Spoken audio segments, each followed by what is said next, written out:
Hey, good afternoon, everybody. As always, I'm Dan Ward. On the side of me, my partner in crime, Mr. Kevin Jones. Here we are. We got a lot to talk about today, so I'll pull up the first thing. We'll talk about, I guess, a little Charlotte. So we're going to be doing some modern talks, just give it a little rundown. A lot of events this week. So Yeah, some stuff to go two over. huge Grand Prix, one big cluster. So loud and annoying. My keys needed to be off my wallet there. So mainly what we're going to be doing on this show today, we're going to be getting into a lot of standards since we have a lot of standard events coming up this weekend. I'll be in Minneapolis. Followed up by that is Costa Rica the next week. I know a lot of people. Is that the 4th of June? It's 2 weeks from now. Not this weekend, but next weekend. Yes, SCG Atlanta for me. Yeah, I forget it. Hey, what's going on, NASCAR Father? Oh, NASCAR Father, before I get into this, I want to say I thought of you. This kind of sounds strange just saying that. Sounds very strange. But I thought of you because when we were in Charlotte this weekend, our hotel was right next to the NASCAR Hall of Fame. Okay. And I was like, oh, NASCAR Father. Maybe he was there. He is the father of NASCAR. Yeah, maybe. All right, as you can see also, we have a sweet little new thing on the right side of the screen here, our 8-hour stream. We reached the goal of $150. I will do an 8-hour stream, and we'll get the daddy in for a little while, too. Maybe we'll do a little 4-hour draft or something. You guys don't get to see me actually play Magic on the stream much, but, it could happen. Yeah, I mean, do we want to go talk a little bit about donations and stuff like that, or did we do that last week? We did last week. We can talk about it at the end, I guess. We'll give a little plug. So let's get right into it. Well, like I said, we're gonna do a lot of standard talks, but we want to do our thing. We do want to go over these modern events that occurred. Yeah, we want to pay some dues to Mr. Andreas Gantz, masterful wizard. He took ad nauseum all the way to the top in Charlotte. He's a well-known player from Europe. I believe he hails from Switzerland. He actually came to our booth on Friday. Or Sweden, SW something. Yeah, I'm like almost 100% sure. Andrea, where are you when we need you? So, yeah, he took down the tournament. He bought a bunch of cards from our booth. Thanks for everybody for coming to see us in Charlotte, saying hi. Whether you bought or sold anything, we appreciate the feedback and just like seeing everybody. It was a fun show. He bought some cards on Friday, and obviously, buy cards at Kerwin's Game Store, win Grand Prix. Now we can actually make this that card is thing. yeah. Oh, thank you. Hey, appreciate the follow. So this is a little off topic, but it's still really interesting to me. Okay. If you remember, they've done these for a long time, years and years. For every GP, there's a top 8 players. They kind of revamped the profiles and stuff, and the pictures are a lot brighter and better and bigger and everything. Sure. But every person has a card store on their shirt now. Except for Adonis. One person, yeah. That has to be how you say that, right? Adonis, yeah. Adonis. Yep. He top-aided I think he top-aided a SCG Classic side event at Baltimore. Also with Jund, I believe. Did he top-aid the GB with Jund? Yeah. Yeah, he lost to Daryl Ayers in the finals. Escape shit. But That's so terrible. You can tell that he's good with Jund, did you know? All right. Yeah, well, what were you kind of getting into? The fact that everyone's kind of just sponsoring that up? There's now either sponsors or teams or the companies that they write for or whatever. Everyone is taking advantage of the branding aspect, and it's just really interesting to me that because I mean I'm sure a lot of these people wear these shirts Black Border is a European thing. They do that all the time or whatever. Yeah, the only person I think on here that I'm not sure if they were wearing the shirts all day was Ely and John. And I don't know. I know Jackie Wang, me and him are right next to each other in the player meeting. And he was wearing his hoodie, but he had the shirt on. And obviously Mike and Sam and Andreas, they always rock their shirts. And Rob Graves, I guess, is part of Team Lotus. Yeah, Rob Graves is I don't notice him because he doesn't have his hair dyed. Oh, yeah, he's got blue hair most of the time, Yeah, a lot right? of times he has blue hair. He actually played a really sweet Jeskai Ascendancy deck at the end of the last format, when Oath of the Gatewatch first came out, that I wanted to mess around with but never got to it. But it was really cool. It killed people with the embodiment of fury, turn your lands into creatures they untap over and over and over. Okay. His deck was really sweet, but I guess he admitted that he didn't even think it was good, so it never really went anywhere. But yeah, Bolding is friends with Hunter Nance and Dylan Donegan and those guys. He's a North Carolina guy. I believe he won GP Charleston, maybe? A few years ago. Thundermaw, Hellkite, Falkenrath Aristocrat, Black Red Zombie deck was the deck he played. But Yeah, so I know that Game Theory is like the store they play at or whatever. Hunter wears that shirt all the time too. All right, so doing a quick rundown on decks here. We got Andreas was running Storm, kind of shoot around here. Mike Segrist was running I think Brad Nelson's version of Jund. Sam Black was running Death Shadow, one of the decks that did really well at the Pro Tour, except for when it had to play against Eldrazi. Like we said, Adonis was playing Jund as well. Robert was playing Kiki Cord. Jackie Wang was playing an interesting version of Scapeshift, the Bring to Light. I don't know if you heard this story, but Ely, mad props to Ely. He's a Northwest guy or Northeast guy, yeah, sure. Northwest, and super happy to see him back on the Pro Tour. It's always dangerous when a limited player as good as Ely gets back on the Pro Tour. Used to be the number 2 ranked limited player in the world when ELO existed. Yeah, he's really good. It's a funny story between him and Jackie. So Jackie's undefeated, and he's playing against Ely in Game 3. And Ely's on a brew that he's been put together for a while now. It's a Bant, Coral Helm, Knight of the Reliquary kind of collected company deck. It's Bant Company with they call it AJ Nightfall, right? Yeah. Yeah. And so he has like the Coral Helm combo, but he has like the value and all the lands that do the things. He beat me in the Invitational. Yeah, no, I know. He's been doing well with this deck. Was playing that and everyone's like, it's a brew. And even Jackie Wang wrote in his player profile about it being like a dank brew or whatnot. Yeah, I saw that actually. and so Stratton comes up to us and lets me know the story. And Ely's about to lose Game 3.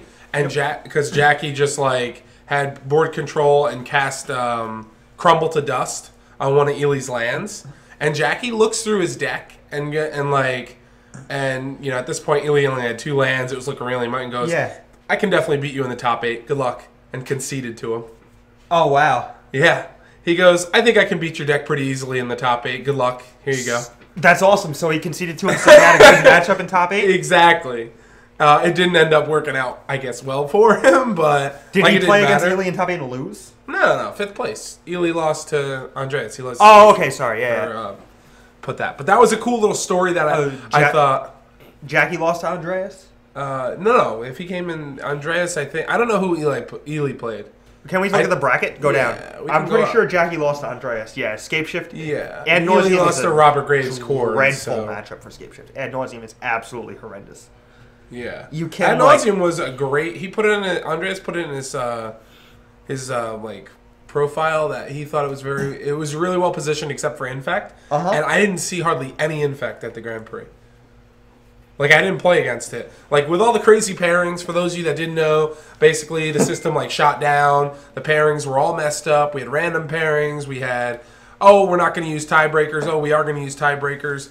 I only played against, I made day 2, and because of my pro point situation, I dropped after round 10 because it was, it didn't matter anymore. I already have my caps. But I only played against, 2 tier 1 decks in the entire tournament, in my opinion. How many times did your pairings mess with you? 2 or 3 times. I got paired down and then paired up. Was it random? For yes, there was half the deck? There was 4-0s playing 04s. There was 4-0s playing 03s. I knew it was random for round 5. Until about round 6, I think. Around 6 or 7, that's when it got cleaned up. Oh, it got fixed back? Okay, so there was 3 rounds maybe where it was... Yeah, it was crazy. That is so crazy. So I lost a match to Mirren Crusader. Yeah, I lost a match to that card, playing Boggles, of course. And, hey, Andre, what's going on? I lost another match to a Valcoop player that was running Prismatic Omen, and he Fracture and Gusted me out. Yep. And I just, I played day 1, I played 2 different Gifts Ungiven decks. I played, I guess Merfolk obviously won LA, so it's not fringe, but it's not tier 1 in my opinion either. I don't think Merfolk is tier 1. I don't think it's bad, though. No, it's not bad. It depends on how good, the fair blue decks are. And when the fair blue decks are good, Merfolk, I think, is good. Yeah. I think Merfolk is pretty good against Jeskai, even though it might not look like it. Yeah. In practice, I think it is. It's pretty good against Grixis, too. So all in all, this tournament, at the end of the day, there was, way more people undefeated going into day 2. They had the wide shot. It was 11 or 12 people. So yeah, I knew most of them. It was really cool to see some familiar faces up there. But congratulations to these guys. They got their invitation if they didn't have it already. I know Jackie was going for silver. He needed 11 points to get to silver, so he's now qualified and it has 4 points for the top 8. So now he only needs 7. So he's got silver, right, or no? No, he needed 11 points. So he's got 4, got an and then he's going to get invite. 3, so he needs to get a couple points at Grand Prix. But he's no, way he closer. just gets from the Pro Tour, right? No, he needed 11 points to get in. He gets 4, so he still needs 7. He gets 3 for going to the Pro Tour. He still needs 4 somewhere. Oh, sorry, y'all. Kevin's Kingston math. It doesn't really work out. Is 18 points, right? 17 points? I will say this one more time. 11 points he needed. Oh, he needed. I thought you said he had 11 points. Crazy. All right, show's over. Can't stand this guy. No, here we go. Oh, real quick, a word on Sam Black. I just think Sam Black is awesome. All right. He just plays like whatever he wants and does well. One of the quirkiest, weirdest, coolest, greatest Magic players. Like this guy top 8 the standard. Or, I mean, I guess he just missed in GP New York. Actually, he didn't top 8, but he did well at the box. Yeah. There was a bad situation that happened with him. That Black Green Aurora deck. Unfortunate for the Bant player. So, not to keep going into stories here, but there was basically a situation where his opponent, the Bant Company player, misrecorded his score. And not to take anything away from Sam, but he should have finished with 1 more loss than he did. Because his opponent misrepresented the life totals, and he was supposed to be at like 2 or 3, when in actuality he was at 1. And he had the game like locked up with end of turn playing Bounding Crisis. He tapped a coast to do it, and didn't realize that he was at 1 and died because of it. There was like an extended judge call and then an appeal. That's crazy. Oh, that's like when people were joking that like because Sam's deck box was on the screen during the judge call, and like it had like his number on it so that he could like, if he lost his deck box, get it returned to him.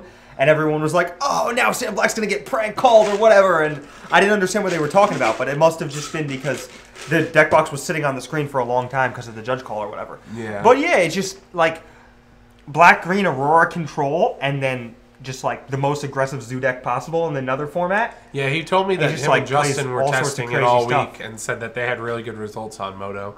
So the deck looked pretty solid. Like Death Shadow, I've been on that card forever. I love that card. So Death Shadow is probably bad against Abzan Company, right? Just as a shot in the dark, it seems like Abzan Company has good blockers. And I'm getting at something here. This is not just like a random. I was going to say, where did Abzan Company come out? Because that I do want to talk about this. There's no Abzan Company here. There's no Abzan Company here, and you know where else there's no Abzan Company? In LA. On Magic Online. Ooh. Because in serious events on Magic Online, it's just too annoying to do all the clicking and stuff. So not a lot of people play Abzan Company on Magic Online. So part of why I think they were getting good results is because there's no Abzan Company on Magic Online. Sure. And there ended up being none in the tournament too, so their testing wasn't actually as flawed as it should have been. Gotcha. Which is crazy. But, still, grats to them. But yeah, that's just really interesting to me. All right, so that'll kind of we'll move right on to LA here. We don't want to spend too much time on Modern. And now we're talking, like, don't get me wrong, this is a really, I don't want to say stacked. I'd say there's like 3 very good players, and then there's like 3 other known players. I wouldn't even go so far as to say stacked anymore. I just remember when Magic tournament, when Grand Prix had a top 8. Sure. And now they have top 7. Because Mike Sigrist just top 8s every single one he plays in. So he always reserves one of those spots. But yeah, that may be true. Seth didn't make it this one. He took a little break. He gave somebody else a shot. But all right, so here we go. LA. Jesus. We have a 13-year-old in second place. Ethan Brown, right? Here we go. Yeah, shout out to him. Holy cow. My teammate Javier. Woo! Good to see him on there. A little Dex protection. Wait, is that the guy who top 8'd the Legacy Grand Prix with Sultai? I believe. Did he win a Legacy Grand Prix? I think he won the one in Paris. Yes, that's the guy, right? Yes, that's okay, him. Cool. Yeah, I know who that is. Everyone knows who Pascal is. He threw a shout out to Todd Stevens. We were talking about that deck, the Bant Eldrazi. I think that deck is good. We said that Tarmogoyf was bad. I think we said Tarmogoyf was bad. Other people online said Tarmogoyf was bad in that deck, and surprised Tarmogoyf not in their deck anymore. Andrea, the donations should be working. Are they not working? Send us $1. See what happens. Joe Lassett, Red Green Tron, Corey Burkhart was on Grixis Master. Corey Burkhart, Grixis forever. That's his deck forever, yeah. Joe Lassett, Tron forever. You see that, Modern's still rewarding people who, know their deck super well. But at the same time, you can't say Modern isn't a skill-intensive format because, you've got the best players, Pascal and... that's too, I don't like saying the best players because, for really LA, there's, 50 to 100 best players that if any combination of, 2 or 3 were to go on, then... I guess one of the good players is always going to do well, right? So it just, reinforces itself. It's not actually that true. Scott, can you hear me? Yelling out to our production manager. I like that he gets a bunch of different titles. Production manager, we just IT come up with guy, a different one. graphic designer. Whenever we need something done, Scott gets a new job. That's basically what happens around here. That's great. So we had a different list of decks here. It's funny because East Coast, West Coast. So we had Affinity, Jund, Bant, Tron, Grixis, Affinity. So yeah, 2 Affinities, Alex 2. And then Abzan Company. Company. Eric Carson with the Abzan Company representing. So we had Abzan on the West Coast and we had Kiki on the East Coast. Is this now did you top-8'd Vancouver, right? I did. Was Eric the guy who played Abzan Company in Vancouver? Or Birthing Pod? I don't believe he top-8'd Vancouver. It might have lost playing for top 8. He was playing against Blue Red Delver. The last round. I don't know. Maybe it wasn't him. I don't know. He looks familiar, and when it said that he was playing an Abzan deck, that kind of makes sense. Okay. So what do you think about having the 2 Affinity decks and 0 Affinity or Infect on the East Coast? What do you think about that? I mean, it's just kind of I don't think that it means all that much, but I do also think that, there's kind of localized trends to the metagame. Maybe there's more Affinity and Infect out west, or just more Affinity. Maybe there's more rock type. It used to be this thing that the East Coast and the Northeast in general was pretty heavy with rock decks. So we used to PDQ in the New York, New Jersey area, and when we were doing that, they would always say that it was a black-green or a mid-range heavy metagame. So I don't know if that still holds true to an extent, and maybe if it does, that could be why decks like Affinity and Infect get hated out, because the mid-range decks are generally pretty good against those decks. Okay. All right. So here I wanted to do a little flashback here. Oh, who's this guy? This is Vancouver. So good old Splinter Twin back in the day. This was Dan Lanthea. Looking at this, this was a real besides Robert and Steve, not to give myself any credit here, I'm probably one of the outliers as well, but Tom, Dan, Alexander, Florian Koch. I'm the second best or third best Dan in Magic. I'll take that title to the grave. What was the one just before that then? Was it Denver? Omaha? It was Omaha. Maybe it was Omaha. All right, so basically, what do we take back after this weekend? What did you sitting back as someone that didn't play, but was maybe watching some of the coverage? I was watching some of the coverage. What's your statement for the weekend after seeing both these tournaments? I was disappointed that there was no coverage in Charlotte. I mean, whatever. It's not my place really to understand why they do or don't do that. So blah blah blah there. But the coverage in LA channel was amazing. I don't know if you got to watch any of it. You were probably busy all weekend working in that dot. But it was absolutely amazing. LSV and Gabby did a great job. Marshall and Huey Jensen were the other 2 on the coverage team.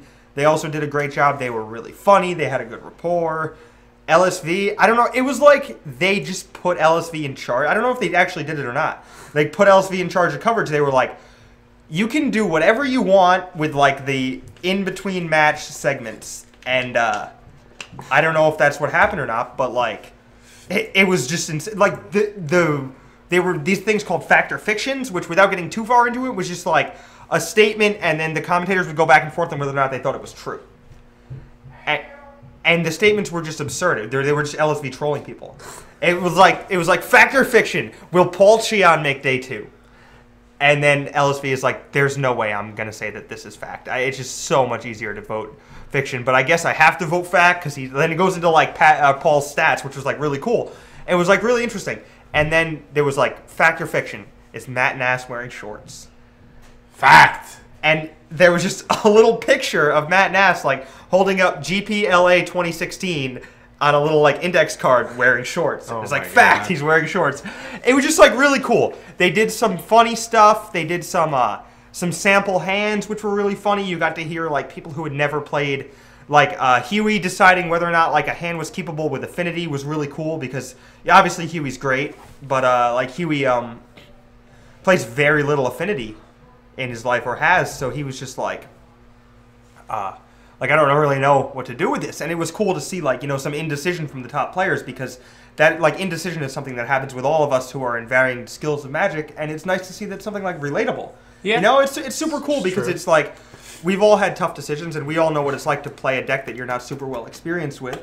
And it's cool to see that that applies to the best in the world as well. True. I think that a lot of people who are casual viewers or semi-competitive players were positively influenced by that coverage as a result of that.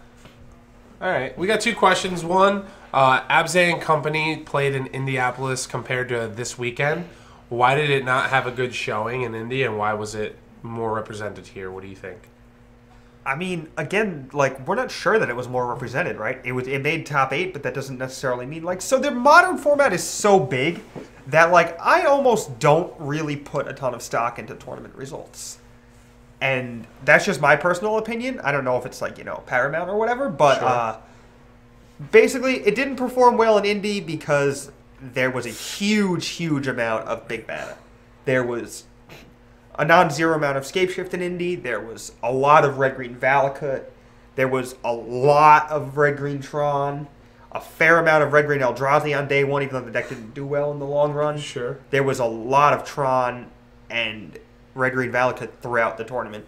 And then there was also like Jeskai, which doesn't seem like a particularly good matchup for Abzan Company either. And a lot of people on Jeskai. Yeah, a lot of removal spells. Some people on Grixis. A lot of lightning bolts, a lot more than usual. And then a lot of like pyroclasms and things like that too. Yeah. Which are just like really bad for Abzan Company as well. So I think it just like the format turned hostile towards it. And again, like you could have the same thing like still a high amount of decks that are hostile to Abzan Company, but when there's this many people in a tournament and it's just a flash in the pan, like it's just one instance. Yeah. So like maybe he just played against like Burn every round. Of course he top-aided, right? Yeah. Like you don't actually know what happened. That's why I said you can't really put too much stock in it because Magic or Modern is so big. You can play a great deck in a Modern tournament and just round one like Living End, round 2 restore balance, like Cedric's Milwaukee experience with Boggles. Yeah, he also played Boggles in Charlotte with me, and we both kind of just got blown out. I don't want to say due to the random pairings, because at the end of the day, you got to play the person across from you, and it's just one person. It's not like that, He said he didn't have a great tournament. A couple things didn't go his way. He played a couple bad matchups, and likewise for me. It was really weird because I said like I was going into this tournament. I thought that barring me playing Tron or Infect more than twice, that I was going to do extremely well. And, I dropped at X3, whatever. At 8-3 or 7-3, something like that? Yeah, 7-3 or something, whatever. And I basically didn't play either of those, and I still, didn't have the result I wanted. And maybe that's just where Modern's at. I lost to a Kiki Chord in round 3, where I won game 1. Mind you, I played Suppression Fields this weekend main, so it's really good versus that deck. And then proceeded to lose game 2 and 3, losing to the Archangel of Thune combo the turn before I would kill him both games. Not Restoration Angel? No. Archangel of Thune and Kiki Chord? Feeder. Huh. Okay. Yeah, the old version. And so I lost to that twice. I already said I lost to Green-White Hate Bears, to a one-of Mirrodin Crusader in the guy's deck, and I just couldn't beat it. That's unbeatable, right? And then I lost to... Yeah, I wasn't playing Path. Oh, you played Suppression Field instead of Path main? Okay. And like the card that really blew me up this weekend was a Johnny Pride Mage, or Qasali Pride Mage, excuse me. Yeah, that's in Kiki Chord. I played against 4 decks that had that in it. and there was at least two of the matches where I drew a Daybreak Coronet, and like the game would normally just be over. And they just killed it. And they just like it didn't do anything because they just had the Pride Mage. So even that they can like block and then sack. Yeah. Like to prevent it's just a really good card versus me, you know. Yeah, for sure. The core decks in general are not great, but like when I'm playing against like a green white hate bears, like that matchup's not terrible. Yeah. But it's just like some of the lines you just can't like beat when they're like turn 1 Noble, turn 2 Thalia, and then you're just like so far behind, and then you actually come out and you're like, okay, I'm going to take the game over, and then Mirror Crusader drops. Or like, how am I gonna win? Pride Mage, exactly. So a lot of corner case scenarios that came out. And like I said, the red-green Valakut player that I played against really surprised me, and good for him, he beat me. Mm-hmm. But like, I don't know how I'm supposed to figure out that he has Fracturing Gust in his deck when he's playing Prismatic Omen, Keldra Heart, Expedition, and Spellskite. Like, if you have all of those in... No blue mana? Just red-green? Just red-green Valakut. And, like, the only way I, like, could lose in Game 3 was basically to Fracture and Gust. And I don't really get it. Like, I'd like to hear people's opinions on this. Like, if you're playing red-green Valakut and you're playing Prismatic Omen, I get that one more mana to be able to have a card that's good verse boggles and have some versatility or whatever. Versus what? Versatility. Versus Shatterstorm, versus Vandal Blast, versus any of these. Like, the only deck possible that it's actually good against is, in fact, Boggles, and it gets rid of one of the cards you need to win the game, Prismatic Omen. Well, you have Search for Tomorrow, too, right? Well, I don't know. Sure. Well, it just means that you have 5 mana on turn 3 if you have Search for Tomorrow in your deck. That's probably part of why they do it, because they can still cast it on turn 3 in some situations. Cast what? Fracturing Gust. Sure. But it's like, what are you playing? For Tomorrow, 3 Fracturing Gust? You're playing 1, right? I don't know. I'm just saying, like... Biaggi says he was running 1 Fracturing Gust. Yeah, I know you were running 1 Fracturing Gust too, but that doesn't make it right. I'm just trying to discuss whether or not it's actually right. It's probably right. We were just talking about like how wide open Modern is, right? Like, yeah, it might be right. It might be right to play 1 Fracturing Gust and 1 Shatterstorm, or it could be right to just play 2 Fracturing Gust, because I just think Affinity can kill you then. They can just kill you before you can cast that card. Yeah. And that's what I'm saying. Anyway. Like, well, yeah, you don't have Prismatic Omen, so that makes sense. If you don't have Prismatic Omen, then it makes sense. Yeah, it's weird that he just blew up his own Omen, but I guess it blew up everything you had. Well, yeah, so it's like someone explained it to me and said, basically their concept on it was if it's such a powerful play, then it doesn't matter. Like, if it's such a backbreaking play against me that he can lose the Omen and it doesn't matter. Yeah, that's the idea. And in fact, I was actually holding stuff in my hand because I was at the point where I didn't need to commit more. Yeah, you could only lose to something like Fracturing Gust anyway. Yeah, exactly. So I didn't play all my enchantments and then got blown out the turn after by him ripping a plaque to go. It's gross, but yeah. All right, so that's enough Modern talk. So basically, Modern is where it is. It is crazy. It's all over the place, and. You alluded to it earlier. I'll say it too. The people that are doing well, let's just pick out right here, Joe and Corey. I know them both. I'm pretty cool with Corey. These two play the same deck every time they enter a Modern tournament. Yeah. There's no, kind of like me with Boggles. Yeah. I'm trying to change it. We're going to work on it. But, these are the two guys, out of this top 8 that play this deck consistently, and they know it to a T. You tell people what decks are good. And then Corey just plays 4 Cryptic Command Grixis no matter what. It's just okay. It's the Chapin Grixis deck, though. That's what it is. It's sweet. Chapin played the same Grixis deck, this 4 Cryptic Command Grixis deck. I think it's no. He played the different deck. He had Boom Bust in his sideboard with Dark Dwellers. Yeah. Yeah. But the Corey's deck was the Chapin deck at one point. Yeah, Chapin loves Corey's deck. When he was on top level talking about it. After Pittsburgh, I think it was. Yeah. Somebody's using our dragon tokens for worm tokens. That's sweet. Oh, that's awesome. All right, so basically just leaving off on Modern here. I don't think there was, besides the Bant Eldrazi, we really didn't see that much innovation. Mm-hmm. We see, obviously, the large selection of decks. You can choose what you want to play and kind of mold it to what you want to beat. So... I'm pretty happy with the diversity. Real quick. Diversity. This isn't exactly on Modern, as much as it's on the random pairings thing. Okay. I saw a ton of people complaining on social media saying, I'm so upset that I play like that people I was playing against people with bad records and I could play against people with you know, random records and blah blah blah blah. They were like so mad. And I was like, look, sure. Like, and then I also saw people like bashing people who 9-0'd. They're like, oh, you 9-0'd a tournament where you got to play against 2-4s and stuff. Blah, blah, blah, blah. That's what people do, though, right? Yeah, of course it's what people do. But further on, like, these people, like, everyone else in the tournament got the random pairings. It's not like the only people who got random pairings are the people who went 9-0. Like, everybody in the tournament had the opportunity to get paired down. You could be 4-2 and you could play against a 2-4. You'd be 4-2 and play against a 6-0, an 0-6, whatever. That's how random works? Those people still went 9-0. Like, they still did the best of anybody else in this tournament, and that's still awesome. Yeah. So, like, my problem... Their argument's just insane. Like, I don't understand how people do that. So my problem is this. My problem is, I don't care about the random pairings, like I said. Yeah. Yes, it was frustrating to lose the Mirror and Crusader. Yes, it was frustrating to lose the Fracturing Gust. But those would have been frustrating regardless if I was undefeated or not undefeated, sure. Right? Of course. My biggest issue is with Wizards. I'm calling them out. I put it on Twitter. It's ridiculous. We waited an hour and a half. I realize stuff happens, but time and time again, one of the judges got up there and said, we apologize. It's all our fault. We really appreciate you guys. I don't want to hear that. What are they supposed to do? What they're supposed to do is say, we messed up.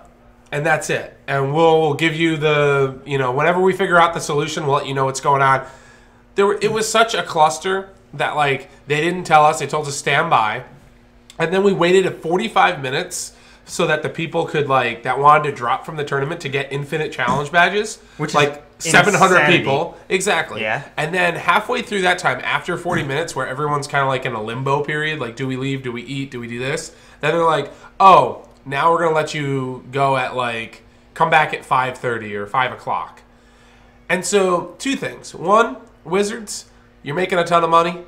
Fix the software. We got the greatest minds in the game. People love this game, support it. They're willing to work on this. Yeah. Fix the program. Like, I'm sure you're there's hurting your brand. A Magic player who can write this code. But yeah, whatever. Just pay the money. Pay the money. Like, secondly, there's a lot of smart people who play Magic. Secondly, Star City's taking a freaking big hit on this for giving most of the product. Wizards is going to help out. Yeah. But I give Star City, you know, huge props. Huge props. Huge props for the Infinite Challenge badge thing and just, like, staying the course. And, like, I mean, it had to be real frustrating. Like, Jared Silver running the GP over there. Oh, yeah. Jared's great. I love Jared. Yeah, but they just, like... The whole crew. I don't care what anybody says. Star City runs great events. Beautiful, and this was, beautiful. If this was your first event, I'm sorry you had to, you know, go through that. But Star City doesn't mess up. It was actually really funny because people were also on social media being like, Wizards is the worst, blah, blah, blah.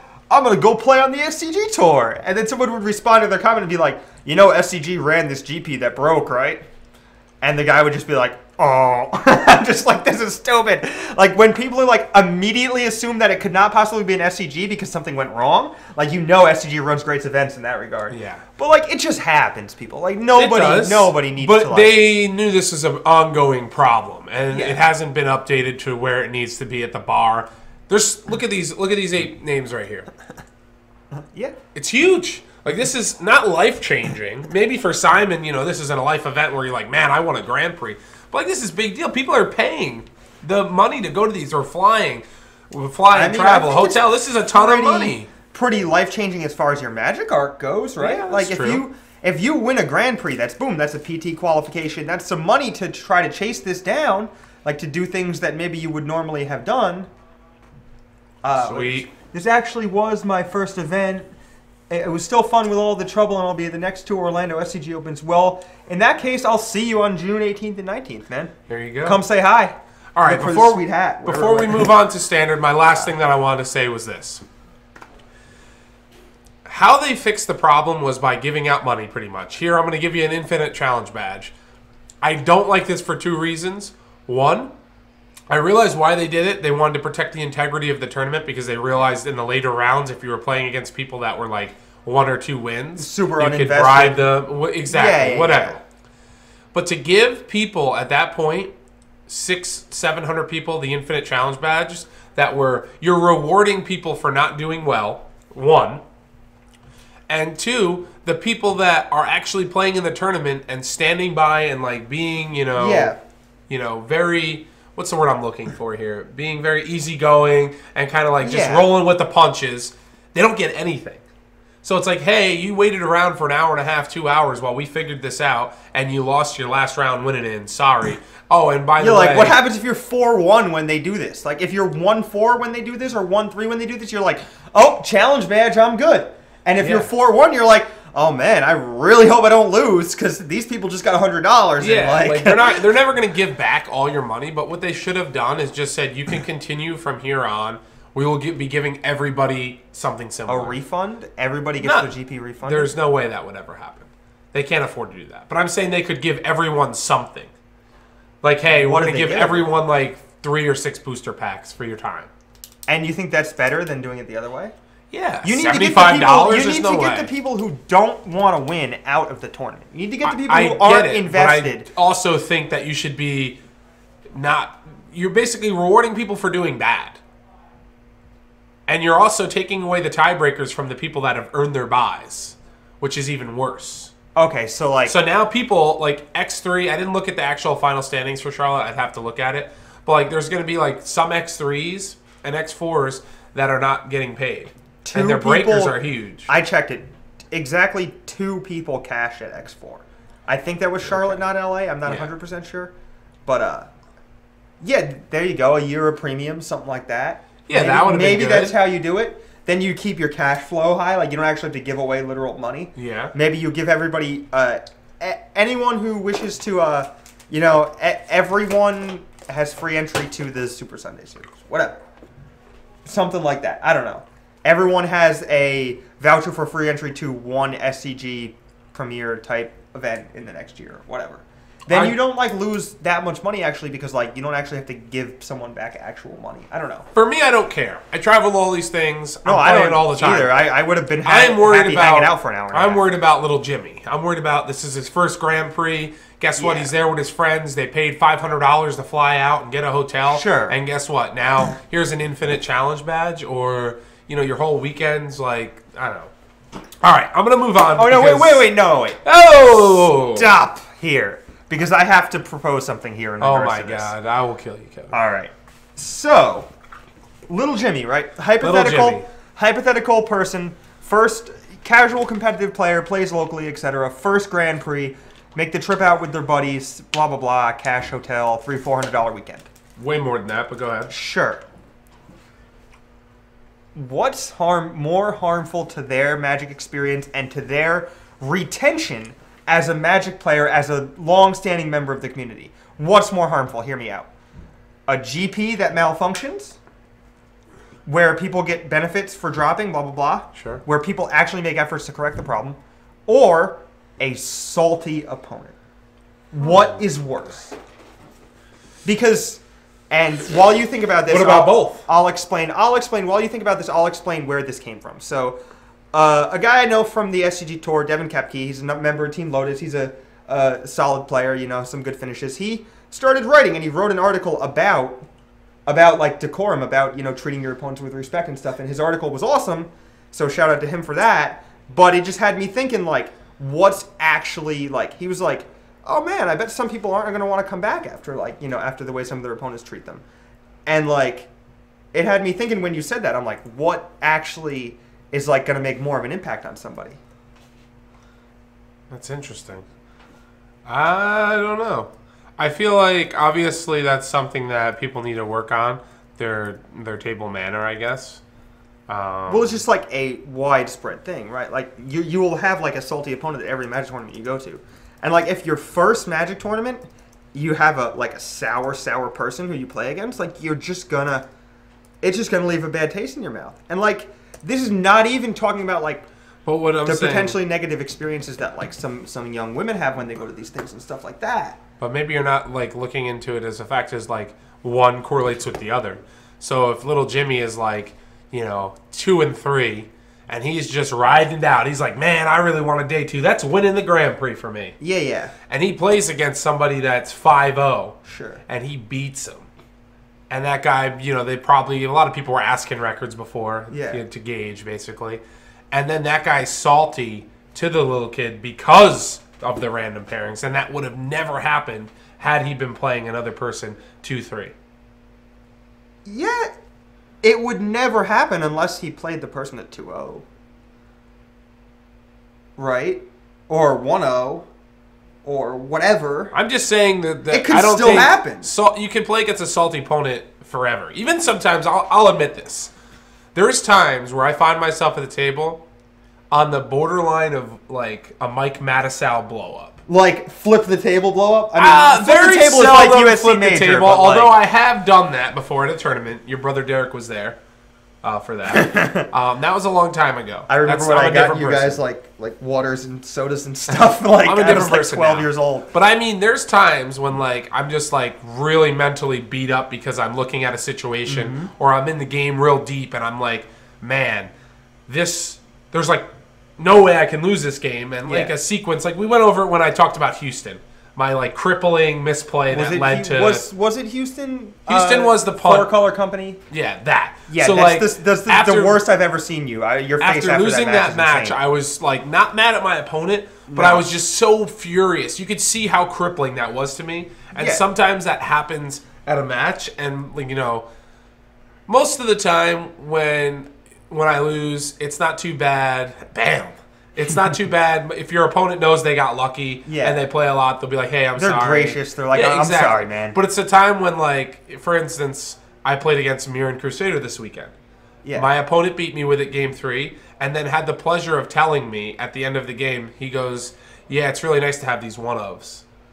and so that guy is great. I was trying to gauge whether he was tilting, like trying to tilt me more, or whether he was just like actually being honest because he's like obviously casual because he's playing green white hexproof or green white aura, sure, not green white auras, green white. I think green white hate bears, but I think presuming that someone is casual because they're playing green white hate bears is the exact type of thing that will cause someone not to return to a Magic tournament. Like, but you never say that to someone. You can think these things. Well, you just said it on air. Well, of course you say it to someone. I'm sorry. That's like a tier 3 deck. I mean, maybe it's good. I don't know. Okay. Maybe it is good. Sometimes, in my opinion, when someone that's playing that deck says that to me, like, that is construed as them trying to, like, there's plausible seesaw my tiltness. So they're trying to gauge, like, if you're ready to, like, flip a... like, or if they can like stab you again and again and again and get away with it. Like, I don't know. Like, I'm not saying you need to apologize for getting lucky. I'm not saying how anyone should act 100% of the times at the table. But I'll know that, like, when I'm playing Boggles, for instance, and let's say this happened against Kyle Bogamus at the Invitational. Yeah. It was game 2. I won game 1. He had it set up so that I was basically going to lose. I ripped Daybreak Coronet off the top. Yep. And I just, you know, played it, and he asked me, "Hey, did you draw it?" Like after he realized as soon as that card hit, the game was over, and I just said, "Yeah, I'm sorry, Kyle. Like I drew it," and I was like, you know, trying to just bring him down a little bit because at that point it's like really, it was really crucial. The winner of that was playing essentially a win and in for the top 8, and so like that's what I mean by it. Crusader is great. Yeah, it is great. It's great in EDH. I agree. It's great in Legacy. Well, Legacy, it's a powerhouse. It's very good. Destroyed the player's It's very good against Jund, right?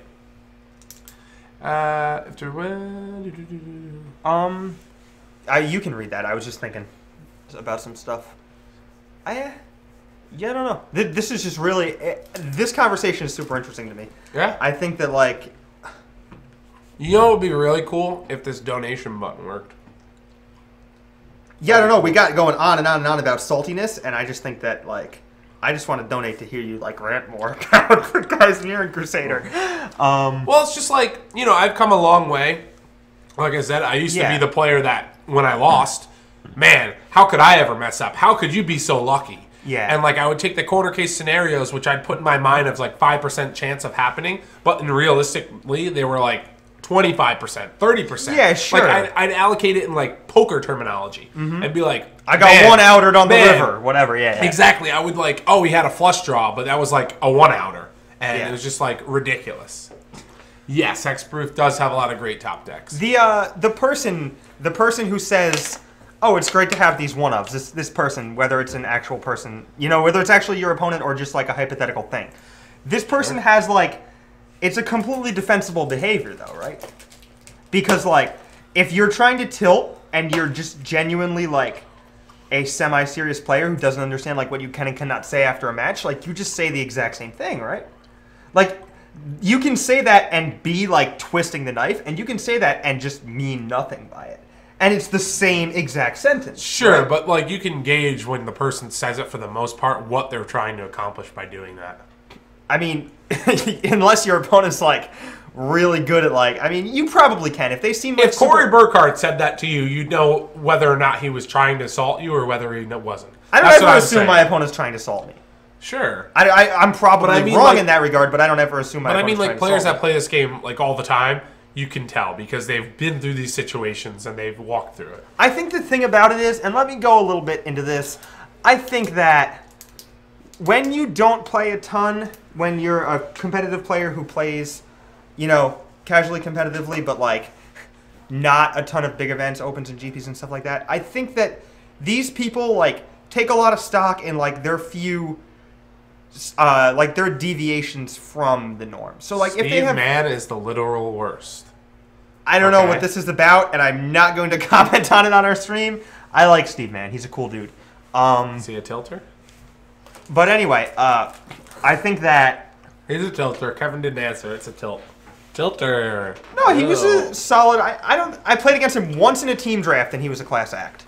Right. I drew rares and crushed him, and he was a super class act about it. But anyway, I think that these people take a lot of stock in their deviations, because I think there's like this giant magic hive mind groupthink thing where like, if someone doesn't already play it, it's not good, right? So like that's why Mirror and Crusader is, you called it what, quote unquote casual? Why? Because Mirror and Crusader's not in those hexproof decks most of the time, right? Like it's just a 3-mana 2/2. Death and Taxes or whatever, green white hate pairs. Like it's not even always, it doesn't even always make that deck, right? Well, the deck's not a deck. Sure. This is what I'm getting to. Yeah. So it's like, to play a deck that's like, no offense, you play whatever you want. That's what Modern's about. Yeah. But to play a deck that's like so under the radar, and then to like make a statement like that after you like actually drew like the one of, to me it just seems like it's a premeditated thing. I mean, it's just like he put that, his buddies like on the car ride down were like, yo man, you got to throw one Mirror and Crusader in there. Yeah. Like it's insane against these green decks. Sure. And he's like, nah man, I don't think it's that good. And his friends are like, I'm telling you, you got to put one in there. And then he's like, all right, fine, I'll do it. And then he plays against like silver level pro Dan Ward, who's missed like one pro tour in the past 2 years, and crushes him with Mirror Crusader, and like he's running to his friends after the match to like high five them and be like, dude, thanks, that Mirror Crusader was awesome. And like it might have like, been rough for you, but like that's an experience for that guy. Oh, I know. That's awesome. I don't actually think there's anything wrong with this at all.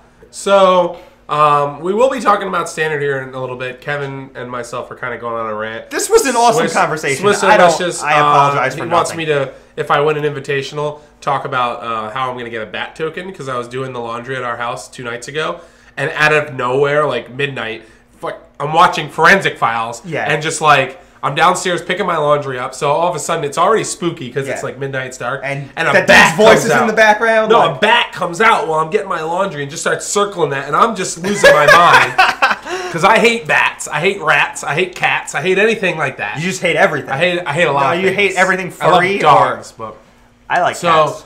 So basically, this bat came out of nowhere and scared the ever-loving I feel you. It scared. And so maybe we'll make a bat token out of you.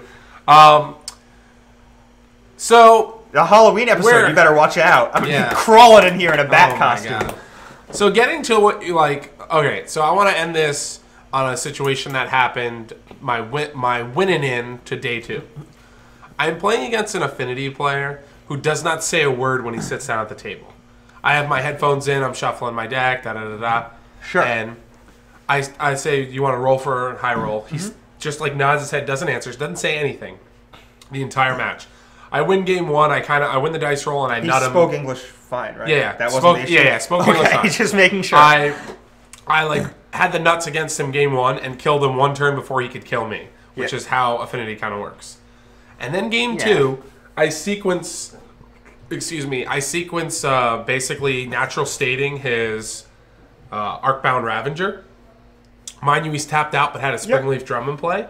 He modulars the counter onto the 1/1 lifelink flyer. Mm-hmm.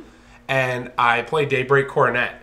So I already knew in his hand that he had Spell Pierce because he went to play it but didn't have blue the turn prior. Yeah. I got you. So he still didn't say anything. Mind you, he hasn't said a word this entire match, right? That's insane. Right?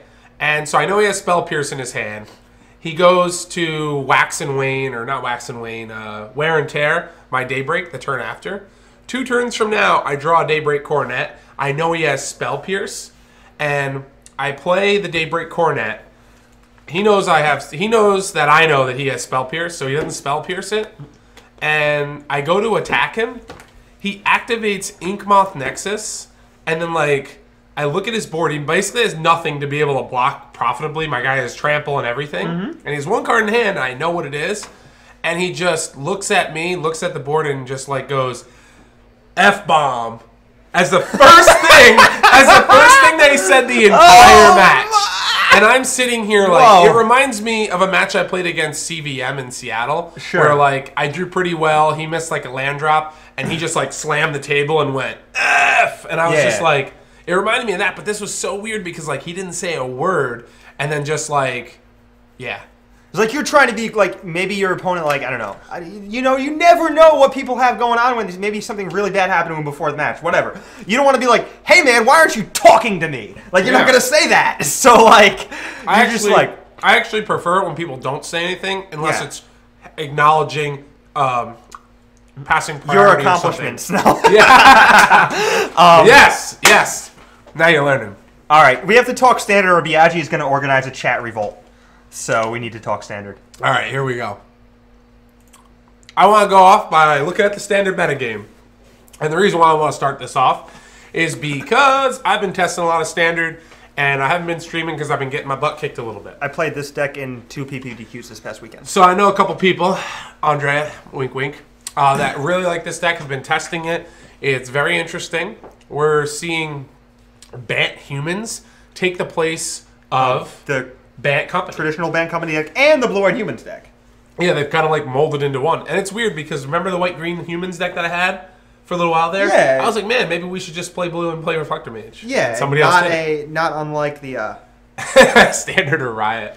And so we had a question earlier. Someone asked, what do I think the top 3 decks are? And do I think that my black-white list that I played in New York is still viable a la the deck to play in Standard now? Well, viable and the deck to play are 2 totally different things, but yeah. Definitely. Well, I wanted to get into both of them. Sure. So, this shows the breakdown from online. So we have 4-color, followed by green-white, followed by white-black. We'll answer that. We'll talk about that in a second. You're good. Okay. You can keep going. I just wanted to make sure he knew. It's I can't keep going if you talk over me. I'm just talking to the chat, man. Daddy, go do your thing. Chill. All right. So we got the top, basically all these decks. All these decks are on here. 4-color company, green-white tokens, white-black control, Grixis, Bant, and mono-white humans. I feel with maybe seasons past, a little splash in there, is kind of the meta right now. I still think green-white is the deck to play. However, if 4-color company is getting really popular like it has been, it's harder for green-white to fight that. And it's a weird little thing going on here. So white-black control beats up company. Company beats up tokens. Tokens has doesn't beat up white-black control, but is favorable. Wait a second. What company deck beats up tokens? The 4-color. Yeah. Oh yeah, sure. Wait a second, Dan. You said something that's right. No, I thought you meant Bant because I'm I have a lot of trouble playing Bant against tokens. Yeah. Well, tokens, yeah. So those are the kind of decks right now that I think the top 3 decks are company, green, white, and white, black. Not in that order. Yeah, no, I think that I would agree. I also think that just below there is Grixis and Bant Company, Bant Humans, whatever. Bant Company is dead. I haven't seen that deck online in the last week. Still a fine deck. It's always a fine deck. It's Jeskai, man. It's never bad. I don't think it's that great right now. I'm not a huge fan. But Languish is is like the strength that White Black has against Band Company, correct? Like language is one of the important things. It dominates how you pace the game and everything.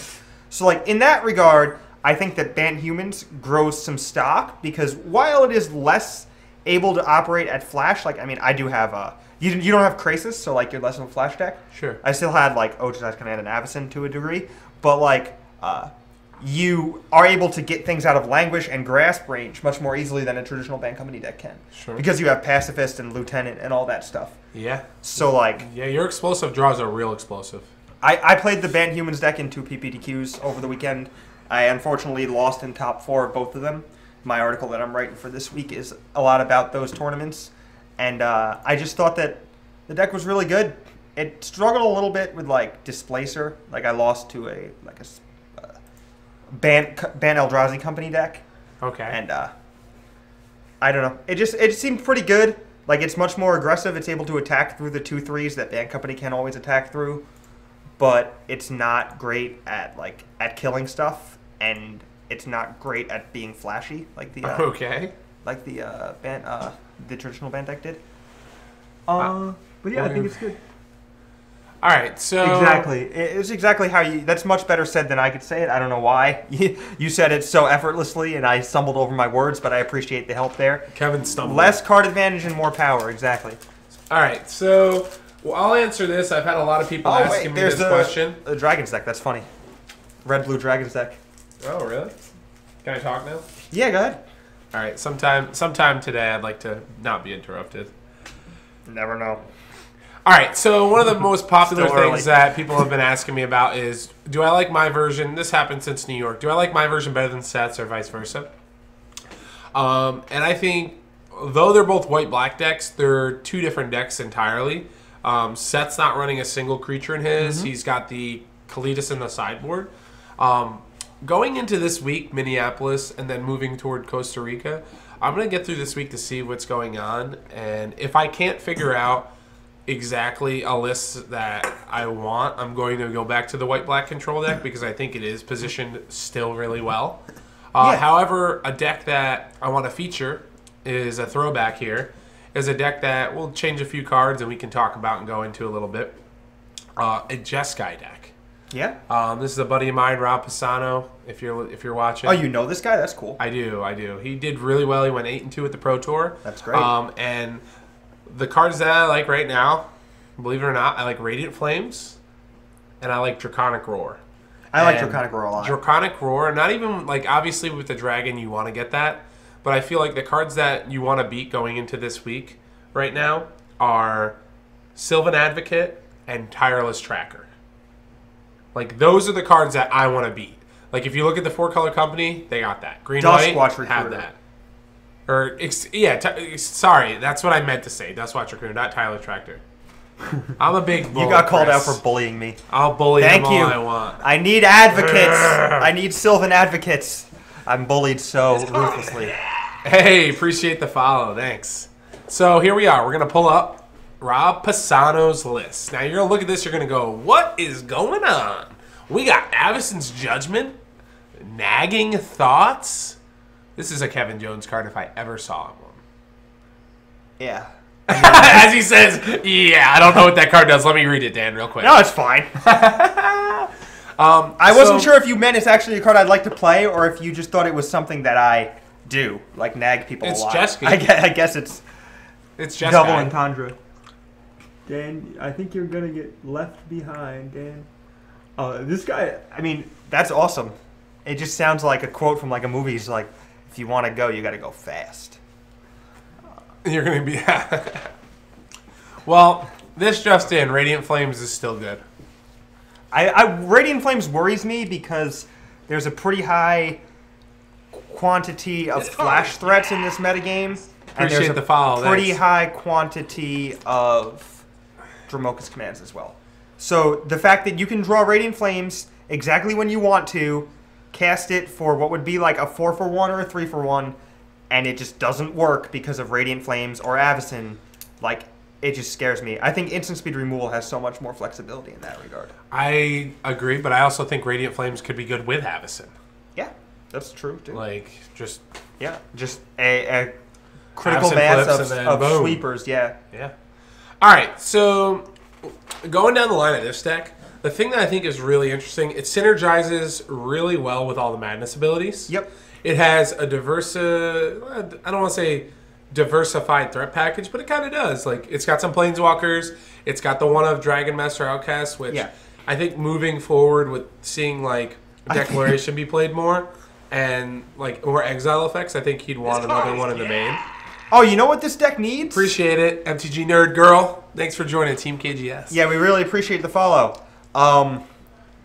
It needs a... Mana Strider? No, oh yeah, absolutely. A Dragon Lord Atarka, so you can... What? I do agree with that. I think, Rob, this is a flavor fail. You should have something really ridiculous that you can get with Nahiri. Wait a second. I figured it out, man. I think I figured it out. He drawn an archive. No, I got it. We can play like a Jeskai Dragons deck, and then if we play Nahiri, we can play a free Dragon Lord Atarka because it reveals to our roars, and cast it with Haven, and we can get it to Ultimate Nahiri and blow up their stuff. Are we playing Oath and Nissa too? No. I know. I had to think about it for a second, like, why? All right. Oh, D keeps putting the Blue-Red Ulamog deck in the chat. I was trying to stay mum about the Blue-Red Ulamog deck, but I guess we'll talk about it. Maybe we'll talk about it. Andrea wants us to pull up a list too, the Ulrich list. We can pull that up after this, the 4-color one, and talk about it. I'm not against that. What, the Blue-Red Ulamog deck, or my idea? No, the Dragon Lord Atarka. Yeah, I think you want a Dragon Lord Atarka in this deck. I don't even really know if you need to be able to cast it. You can just have one forest, right? And some Havens? No. Just Havens.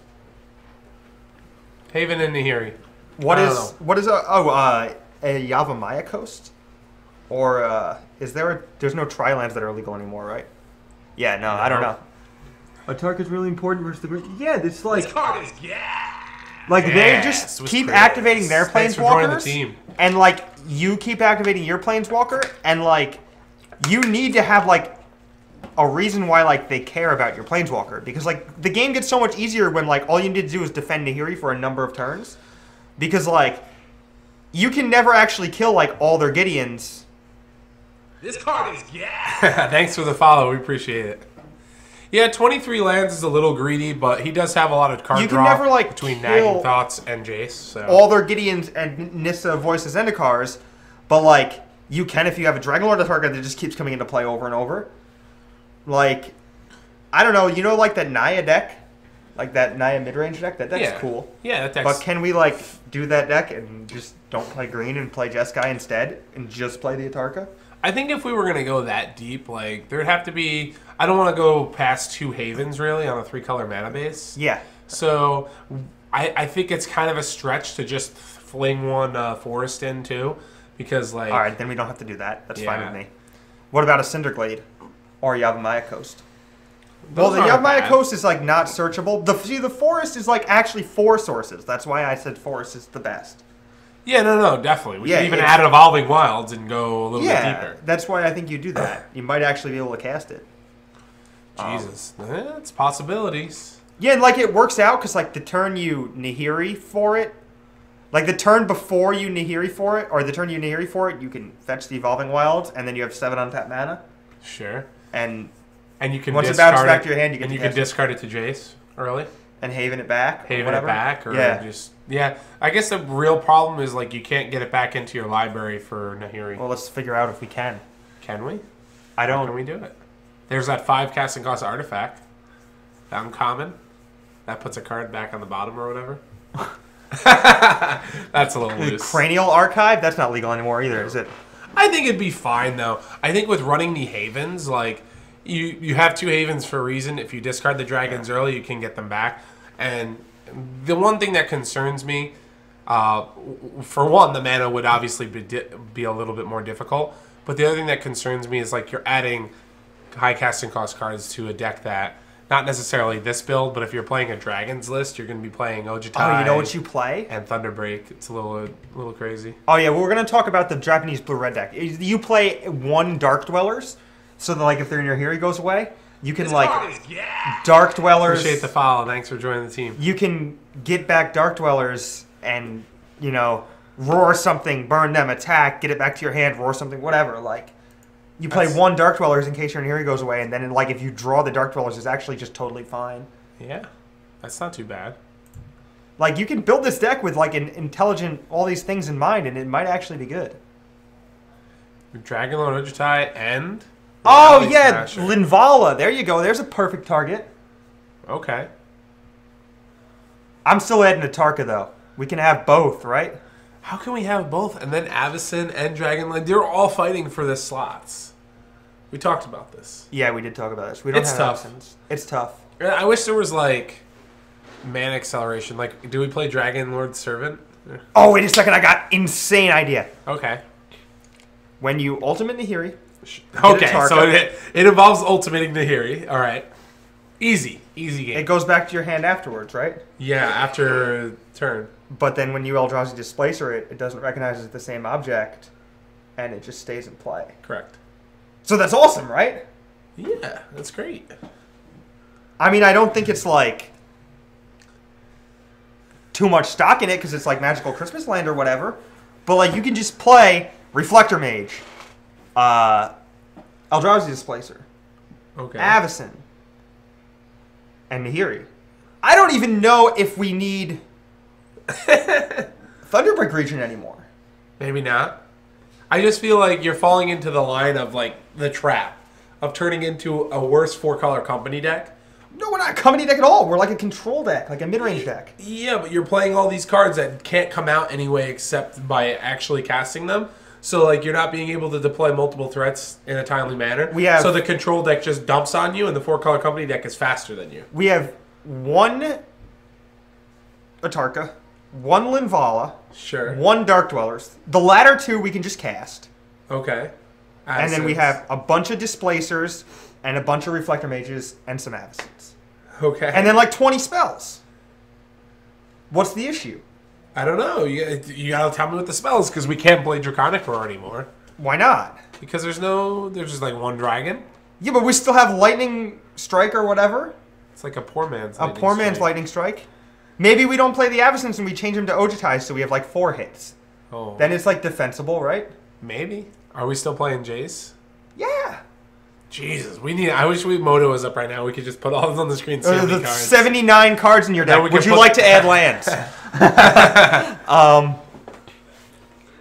don't know. I think Nahiri is very strong. And we already did that. We already broke standard with that once. So there's a list that I played against online this week that was basically a Jeskai Dragon list. That the only creatures that I saw in his deck was Ojutai, and he didn't run Scorn. It was running. Hey, appreciate it. Oh, we got donation, but it's not on the. I don't understand. We got $60. We got a donation from ourselves. Yeah, that must mean Steve's watching. Oh, okay. That's good. Yeah, we didn't get it. It's not upgrading on the bar though. That's what I'm worried about. We need a new thing because when somebody follows, that card is gas. Yeah, we do need a new thing. So. Oh no! False alarm. The donation giveth, the donation taketh away. Oh, no. It was a test. Oh, it is back up. All Moto is back up. That means later on, Dan can test some Jeskai. Yeah, That's awesome. We'll see. Where was I going with this? So I played against the deck that all it had was Ojutai, and it had Jace, and it was just playing all the Planeswalkers. The Jace Unraveler Secrets, Narset, Nahiri, Chandra. And it just gave me the business because it was running no Slumgar Scorn, but it was running Clash of Wills and the Exile one. And it's just all right, we got Chandra. We got our best man on the job. Our consultant analyst. Systems analyst, yes. And so that deck seemed pretty sweet, having all of the different Planeswalkers, and you get to play Radiant Flames, you get to play counter spells. It looked pretty good. I'm going to take a look into that. Scott's business card, it just has, graphic designer guy, and just, a bunch of things crossed out, and it just adds new things onto it. All right, so this is the list that Andrea wanted us to take a look at. So, here we are. This looks pretty standard. Another 5-0 list. Another 5-0 league list. 4-color at all, is it? It's 4-color. Loam Dryad, Despot's Recruiter, Elvish Visionary, Zulaport Cutthroat, Catacomb Scepter, Eldrazi Displacer, Nantucket Husk, Brood Monitor, Collected Company, Cryptolitherite. It's just 3 colors. No. Come on. Look what's in there. I'm looking really hard. You don't see it? What, Eldrazi mana? Dromoka's Command in the sideboard? It's still just 3 colors. And Reality Smasher is colorless. Whatever, man. I give up. This is only 3 colors. What surprises you about this list? No Reflector Mages? Yes. This is the Abzan Company deck. Like, this is, this deck was like, I don't know, it's just like Rally, right? Yeah. Yeah, this deck is fine. I mean, it's probably okay. I think that, like, trying to combo people is generally worse than just setting up Eldrazi, Displacer, Reflector Mage, bouncing all their stuff and telling them that they should give up so that they have time for the next 2 games. Because that's basically what happens. Sure. He's 5-0 2 days in a row. Yeah, I mean, it's good. Like, this is the LSV deck from the Pro Tour with Displacer, right? Yeah. And Dromoka's Command in the sideboard. Reality Smasher. And Reality Smasher. So they've got a few things going on. It's pulling from a couple different company decks. Has an additional Hissing Quagmire in the sideboard, maybe to put in there for the Reality Smashers. The one Evo Leap, I think. Excuse me, is kind of cool. A little hand destruction and some cards. The one thing I don't like about this list is it's super weak to Kalidas. Like, you have the ultimate prices and the transgresses, but, like, do you just bring in the Dromoka's commands too because you need that many ways to fight? Kalidas? Yeah, like, you might have to with Husk. It doesn't even work. You have to respond to them casting Kalidas by sacking a creature and then fight it. It's terribly frustrating. All right, here's a good question. Do you think mono white humans is dead? No, nothing's dead. It's standard. Whoa. I think it's I mean, that dying. might be a harsh answer, but, like, I think it's dying. I don't think it's dead. I think the format is stacked against it because all these board stally company clog the board, do broken things that are hostile towards creatures strategies are all good against mono white humans. And the decks that don't do that play Languish. Or like Languish, Tragic Radiant Arrogance, Flames, Tragic Arrogance. Yeah, like it's really tough for humans to do well. A rough spot for mono white humans. And especially with Ramp going away now, Ramp is dead. That's the deck that's kind of died. But, like, Ramp is good against all these decks, right? No, it's not. Ramp is not good versus the company decks. They're too fast. They're not fast at all. What do you mean they're not fast at all? They're, like, slow and plodding and don't have much aggressive. No, they kill you pretty quick. If that's the case, then why isn't Ramp being played? Because Ramp is good versus white-black. Ramp is really good against these decks. We just mentioned the top 3 decks in the meta. If it's really good versus all 3 decks, then why aren't people playing really bad against Gideon, but it's good against everything else. Yeah. And 2 out of the 3 top decks have Gideons. Yeah. Gideon and Avacyn are pretty good against Ramp, but, like, this deck is definitely not good against Ramp. I think this deck is fine. Turn 4 Chandra, you're dead. Boom. Turn 4 Chandra. Never happens. And they have, like, spot removal, too. Like, some of them do. Some Pyromancer's Goggles stuff.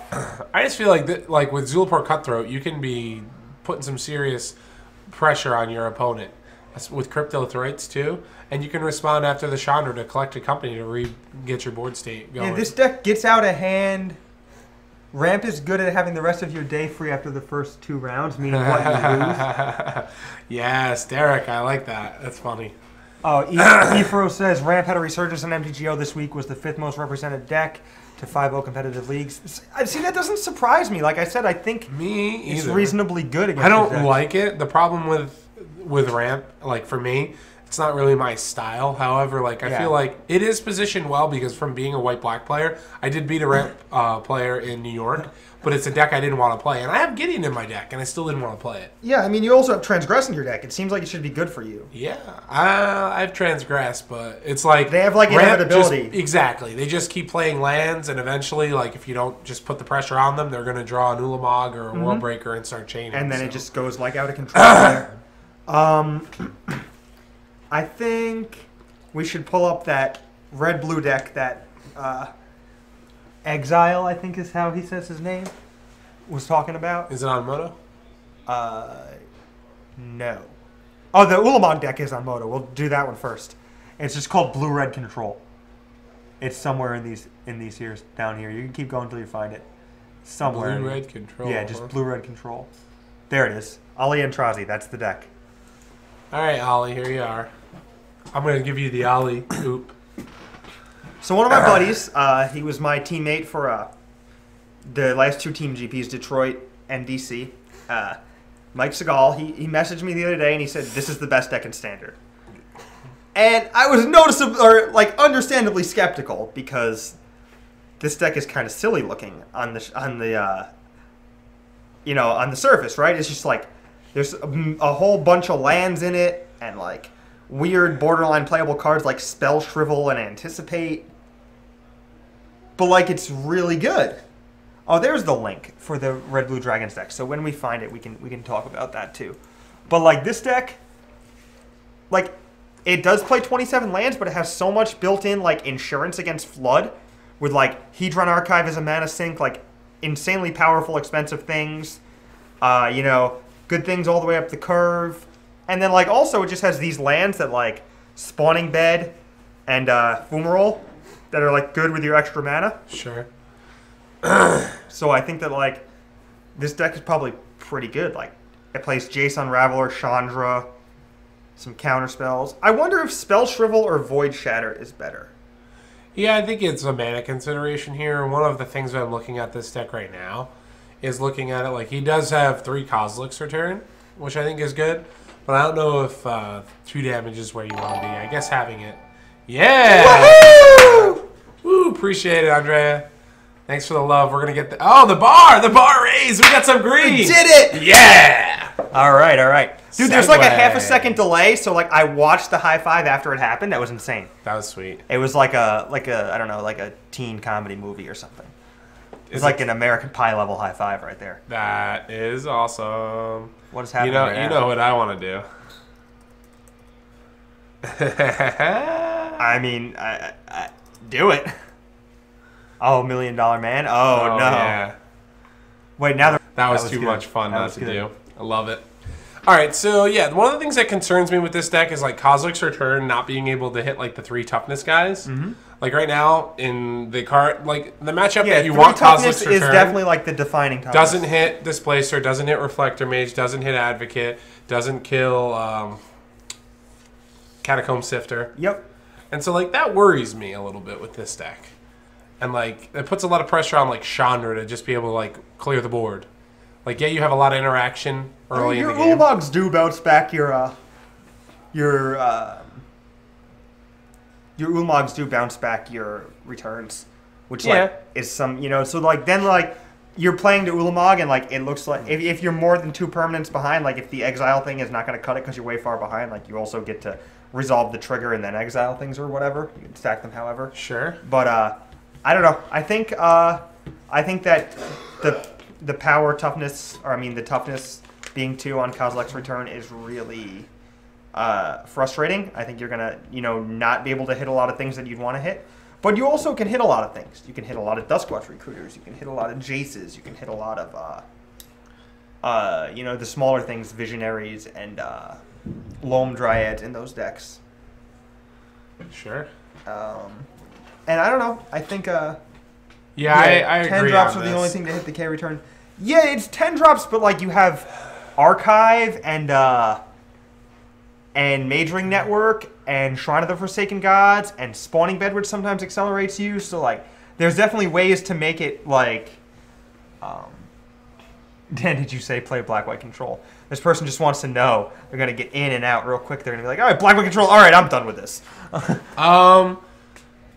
I would say Black-White Control is a fine choice going into this weekend. Yeah, it's probably okay. I'm not sure which version is better, mine or Seth's. It's kind of dependent on what you think everyone else is going to be playing. So if you think more people are going to be playing Black-White Control and Esper and Dirtly decks, then I like Seth's better because he has more Planeswalkers. As opposed to if you think like there's going to be more creature decks, like 4-Color Company, Green-White, you want my version because the synergies there are just really good with Avacyn and Kalidas and all that stuff going on. So that's how I take a look at it. Your deck being able to turn the corner and like stay like at parity or ahead the whole time is really cool for a black-white deck. Yeah, it's like a mid-range black-white. It makes like other control decks when you play against them have to have answers for some of your creatures, and they don't know how you're sideboarding. Like when I played against Seth, I sided out all my Secure the Wastes, and he kept in Hallowed Moonlights. Yeah, you said that. And I was just like, he was kind of like shocked, and I was just like, yeah, I knew you were going to keep them in, so there's no point in me keeping them. NASCAR Father, I don't think it's anywhere close to being solved. I think we've started to evolve into like the deeper parts of it with things like this and like Bant Eldrazi Company and like really weird things that are super unintuitive that people would never have found. But like I think if there was a Pro Tour in 2 weeks, there'd be 2 or 3 new decks in the top 8 that haven't been played yet in this format. I think there could be a Jeskai deck. There could be a... I left the room with my volume up, and were you all reading Bob's flavor text? No? What? That was probably the money. Everyone's got a price. Oh, yeah. Everyone's got to pay. NY Rambler, now the list, I didn't see that deck. It's on Facebook. I can check it out later if you want, or if you can post it in the chat somehow. We'll check it out now. We were just talking about Jeskai Dragons, so it's pretty awesome that you had a Jeskai Dragons deck. I have no idea how to find that. I could probably whip through it on my phone specifically if you want to talk about it. Yeah, we could do it. Why don't we do it like next week when we come back? We'll do a little like segue. We got more standard next week too. Yeah, I'm going to be getting ready for the biggest tournament in Costa Rica all year. Yeah. 500 players enter. One player wins. It's capped. That's cool. What do you? How many of the people have a pro level? Like of the people in the tournament? So I was actually talking to Gantz, the gentleman that won Charlotte. Like, he's buying cards. We were talking, and he was like, "Yeah, I thought it was weird that like Wizards sent out an email basically to everyone that's going to Costa Rica because he's going, I'm going, on like all the DCIs and all the players. Hey, thanks for the donation, appreciate it. It used to be a little F coming off the side, right? Yeah. Blue Red Dragon. Thanks again, Chris, for the donations. We appreciate it. Helps us do what we do, and producing great content. Let's check out that Blue Red Dragon deck. All right, they did link it here, but I can't click it on here. We can't go back up through it? Well, no, I can't actually click on these. Oh. I can't click on the chat. Can we go into the chat? No, right? No. Did it cap already? Yeah, the GP did cap. So getting back to Costa Rica, it's going to be stacked, and there's going to be a lot of people there that are just having fun. We're going to play a 500-person tournament and be really chilling in Costa Rica. X3 makes day 2. X3 probably makes top 8, right? Yeah. Where can I find this Dragons? Is it on Moto? Or, excuse me, Goldfish? Exile, link it again. We're so sorry. Well, the problem is if you link it, I can't click on it. So linking it doesn't help. Well, if you link it, I'll read it, and then you can enter it. But if like 2 people chant, like 2 people put in the chat. This is funny. It's just like a bunch of us trying to, hey, you should chat, but don't anybody else chat. Yeah. Thank you. You know what card is gas? Avacyn, because when it flips, it actually just flame throws everything. Yeah! All right. haruriyamtg.com. Then we'll just look through the decks and find it, because there's no way I can remember what that said. Haruya, yeah, it's all one word. Uh-huh. Haruya. No, we can't copy and paste because we can't click on the links. Do you want me to do it? I don't think we can do it. I know how to do it. There's enough time. We can go a couple minutes over, right? No, go ahead. Go ahead. Oh, yeah. Kevin's taking the reign on this. I know how to spell Haruya because I am great. And I'm a huge Saito fan. There we go. Boom. Right, bear with us here for 1 second. Meanwhile, deck search, could be it, right? There's a deck search tab right there. This is going to be interesting considering all of this is like... Oh, standard. Standard, is there a... Can you click on this? Right here? No, does just clicking on that make it like it open up the entire standard thing? Nope, it does not. Oh, that's poor. Oh, there we go. Standard tab. Boom. Oh, we're working on it. List of archetypes.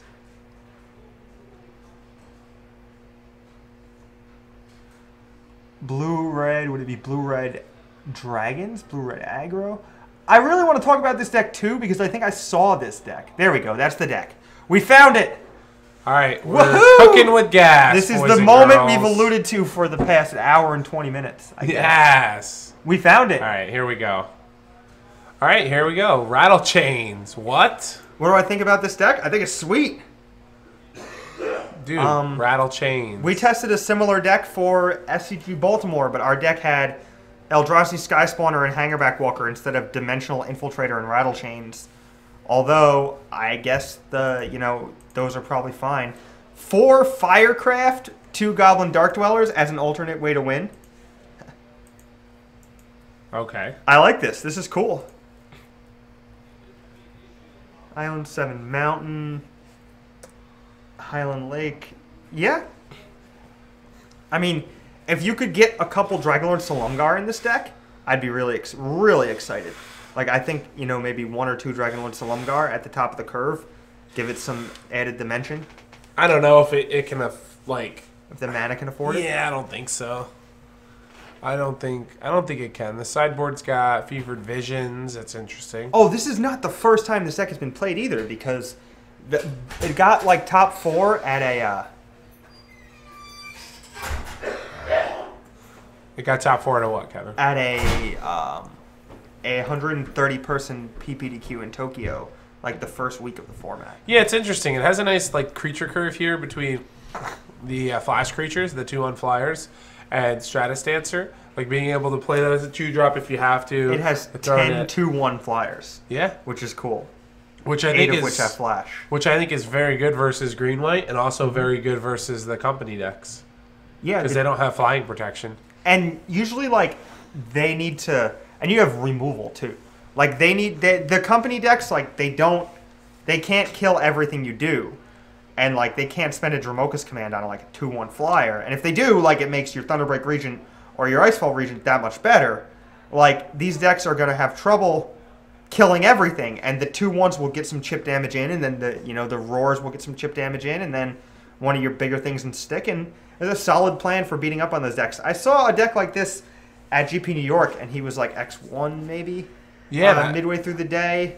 I don't know what happened to him. I didn't see him towards the end of the tournament. So I really like the fact that you can hold up the counter spells or the removal, and then be able to, oh, okay, they didn't play anything, I'll just play a creature. Yeah. That seems awesome to me. It's awesome. I've been doing it forever with Ojishai's Command and Downing Crisis or whatever. I was doing it with Thunderclap Wyvern when we first started testing the format. My god. The amount of beatings I took by that card being what? This card is in your deck? I lost many matches to that Yeah, card. that card is super hard to play around. I mean, why would anybody, right? Yeah.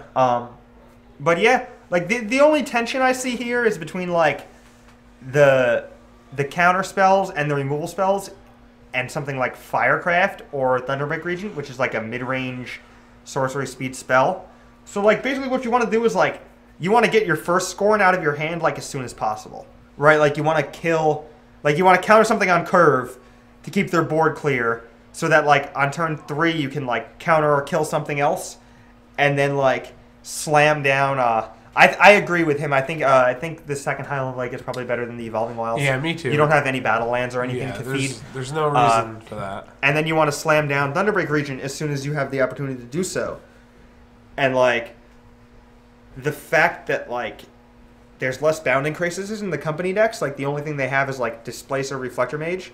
It means that your Thunderbreak Regents are more likely to be able to block, and plus they don't have as many powerful creatures, so the company decks aren't really killing you with chip damage like the Band Company deck was. You're not casting your Thunderbreak Regent, getting it tapped, and taking 5 or 6 damage.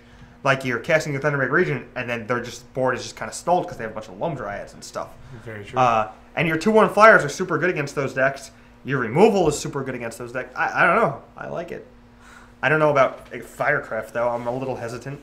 I like Firecraft because it's just a Crater Claw type of effect that you can basically shoot whatever you need to. Yeah, it gives a little reach, and it's really good with Goblin Dark Dwellers. And it also fills the void of 3-drops in this deck. Can we play some sort of card advantage engine? Can we play Epiphany at the Drown Yard as a 2-of maybe? Maybe. I'm not too you wanted to talk about that card. I think that card's good. We haven't seen it being played yet, but I think it's just a matter of time until that card has a breakout tournament. And it plays boards 4 Fevered Visions for all the mid-range decks too. Yeah. Sweet. Yeah, I don't know. I mean, how does it have a breakout? You're gonna have to find Well, there'll be some kind of Delirium Get Frog deck or something like that. Sultai deck or something like that. Yeah, either Sultai or I'm trying to think of other ways that you can like really break it, but there's not like too much graveyard interaction going on right now. I just think it's a 2 of it a deck. Like if this deck had 2 dig through time in it, it'd be awesome. Sure. And like even 2 bad dig through times is probably good enough. Well, you could put 2 dig through times in like any blue deck, and it goes up like 1 or 2 points. Oh, that's an interesting point. I didn't think about that at all. Okay. Oh, Prerogative. Yeah, Prerogative's probably fine. Yeah.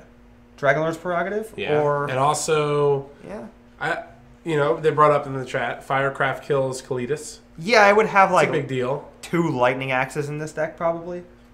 Really? With no discard outlets? I had Fiery Temper. When we tested this deck, we had Jace, Fiery Temper, Lightning Axe as a package instead of like the 2/1 flyers. I just I've done this. Better, I've played the black-red vampires and I've played the Jace decks with the madness, and I just think they're super underwhelming. Yeah. I feel like when you have Jace and it lives and like everything's going great, it's good, and then the rest of the time, the actual like real time, it just gets crushed. Yeah. So. Yeah, I would try it as is. I definitely wouldn't go towards changing too much. I could see shaving a Firecraft for a Epiphany just to try, or for a Prerogative because you already have 26 lands, and like.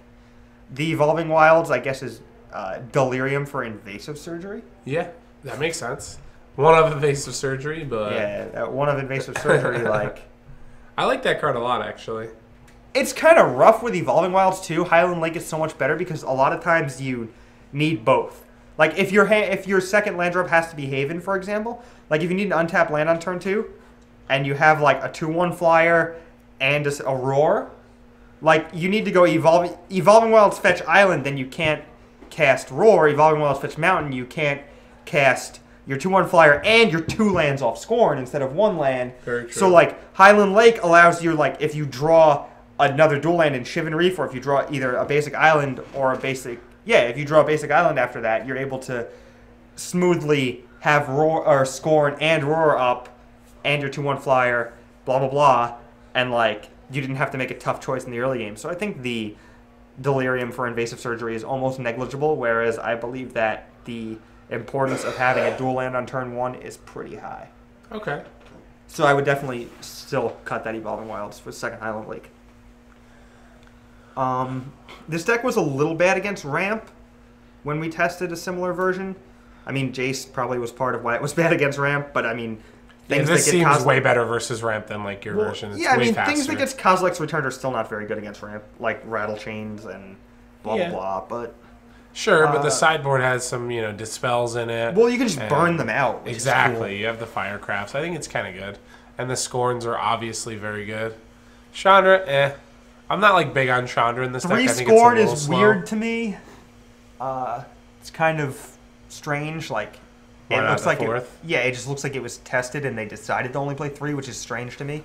I feel like it's a 4/0 card a lot of the time. Well, I just think like maybe they just like wanted to be like not have as many 2-drops, and they figured they can't cut the Draconic Roars because like that's their main source of removal. Yeah. And like the Infiltrators and the Rattle Chains are so good, and I don't know, maybe they just wanted another creature for Strata Stance. Like you have 10 2/1s, maybe you just cut a 2/1. Yeah, but I think part of the reason why this is good is because Vaporkin is good in this deck. It is very good in this deck. So, with Wilds, you can't curve Scorn into Firecraft. Yeah, I would play 4 Scorn, I think. I don't know, though.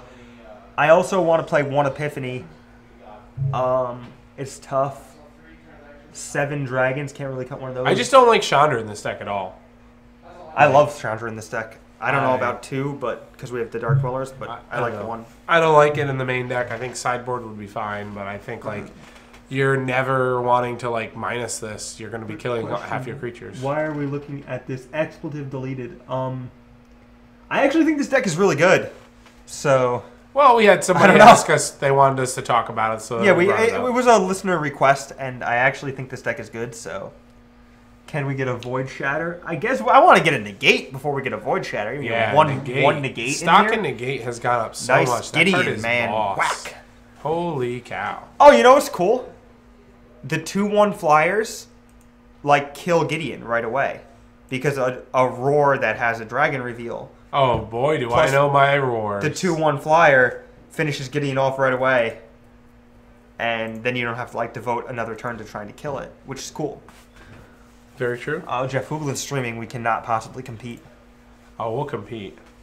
Well, we're wrapping it up here anyway, so let me get rid of this. That's an interesting response. Exclusive Firecraft is last season's Jeskai charm, meaning Japanese decks will always play it. Yeah, there were just 4 Jeskai charms in so many of the Japanese Jeskai decks, and I could never understand why they were there. Like, it was very rarely right for there to be 4 in there, but, like, very good Japanese pros had 4 in their deck. Yeah, that's crazy. Just like Jeskai Black can play 4 Crackling Dooms, and their deck has, like, 4 Jeskai charm and 1 Crackling Doom. I'm like, what is going on? Or they have 4 of each. All right, well, that's about all we have for this show.